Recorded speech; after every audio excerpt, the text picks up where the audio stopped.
Hello మూలవర్స్ 2019లో విడుదలైన ధనుష్ తొలి international movie the extraordinary journey of the fakir. So ఇది first Hollywood movie ధనుష్ది. Second the dark avenger director. So ఈరోజు ఆహా ఓటీటీలో స్ట్రీమింగ్గా అందుబాటులో ఉంది. ఈ అడ్వెంచర్ కామెడీ ఎలా ఉంది, ధనుష్ పనితీరు, కథ ఇంపాక్ట్ నచ్చిందా లేదా చూద్దాం. ఫకీర్ జర్నీ సిల్లిగా మిగిలిందా ఇప్పుడు తెలుసుకుందాం. So flat summary. Mumbai slum నుండి ప్యారిస్ వరకు ఒక యువకుడి అసాధారణ ప్రయాణం.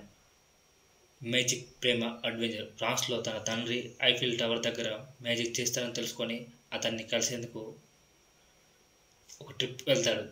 రాజ్ కుమార్ ధనుష్ తన తండ్రి ఎవరో తెలుసుకోవాలనే ఆరాటం, తల్లి ఆస్తులను ప్యారిస్లో చేయాలనే లక్ష్యం. The fun. సో ఒక మ్యాజిక్ చేయాలని.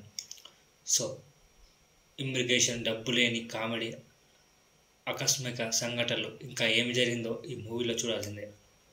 సో ధనుష్ స్లమ్ బాయ్గా ఎమోషనల్ ఎక్స్ప్రెషన్, తల్లి పట్ల ప్రేమ, తండ్రి కోసం ఆతురత మనసును కదిలిస్తాయి. కామెడీ టైమింగ్ బాగుంది. ట్రక్లో దాక్కునే scene, visual location. Mumbai slum నుంచి ప్యారిస్ ఐఫిల్ టవర్ వరకు సినిమాటోగ్రఫీ చాలా బాగుంది. Hot air balloon scene fantasy feel ఇస్తుంది. సో నెగిటివ్, కథలో డెప్త్ లేకపోవడం, తండ్రి శోధన కథాంశం మధ్యలోనే మర్చిపోతారు, క్లైమాక్స్లో ఫోకస్ కోల్పోయింది. కామెడీ స్పోర్ట్స్గా ఉంది. హాస్టల్లో అరాచకాలు. సో ఇది బాగుంటుంది. హీరో తప్ప ఇతర పాత్రలు మెమొరబుల్గా లేవు. హీరోయిన్ తండ్రి పాత్రలు అండర్ యూటిలైజ్డ్. ఎమోషనల్ కనెక్షన్ లేదు. తల్లి మరణం, ప్రేమ కథ సరిగ్గా టచ్ కాలేదు.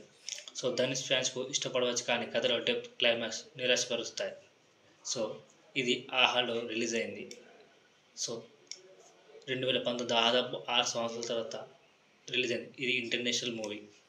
So Dhanush comedy scene, Eiffel tower entry, hot air balloon scene, BGM, adventure theme, jingle bell remix. So animation, fakir journey ఎక్కడి నుండి ఎక్కడికి అనే హ్యూమర్ జోన్లో ఉంటుంది. సో ఈ జర్నీ ఎక్స్ట్రాడినరీ కాదు, కానీ ధనుష్ ఫ్యాన్స్కు ఎంటర్టైనింగ్గా ఉంటుంది. సో మూవీ లవర్స్, ఈ ఛానల్కి కొత్త అవసరం లైక్ చేయండి, షేర్ చేయండి. జై హింద్.